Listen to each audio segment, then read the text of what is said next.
Un large virage, une neige correctement damée, une signalétique bien visible. Les professionnels de la station ont beau s'interroger, ils ne comprennent toujours pas comment le pire a pu arriver ici.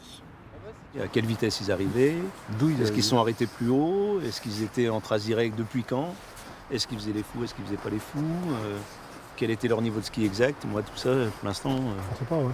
Une fille de 20 ans qui meurt comme ça, bien sûr, ça trahit toute l'équipe, hein, toutes les équipes de secours. Et même au-delà, j'imagine. Après, il y aura une commission de sécurité qui va se déplacer. Et là, on regardera tous ensemble, réfléchir tous ensemble, voir si effectivement il fallait mettre quelque chose ou pas. Mais moi, en 30 ans que je suis là, j'ai jamais eu d'accident à ce niveau-là. Mais bien sûr, une réflexion sera faite, hein, automatiquement.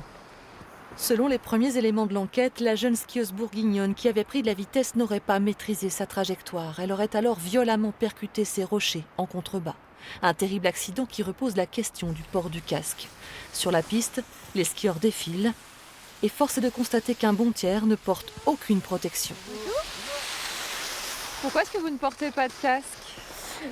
Parce qu'on n'aime pas trop la sensation du casque et puis on a l'habitude de skier, donc du coup on pense que le risque est pas... On sait que le risque est là, mais après on y va prudemment, quoi. Au fil du temps, de gros efforts ont été faits sur les populations, on va dire, jeunes enfants. Mais il reste encore, hélas, beaucoup à faire sur les populations adultes qui ne se rendent pas compte du risque pris, même sur des pistes à profil plutôt doux.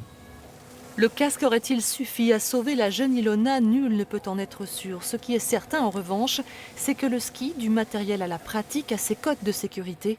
À l'orée des vacances d'hiver et de leurs 6000 skieurs quotidiens sur le domaine, les professionnels tiennent plus que jamais à le rappeler.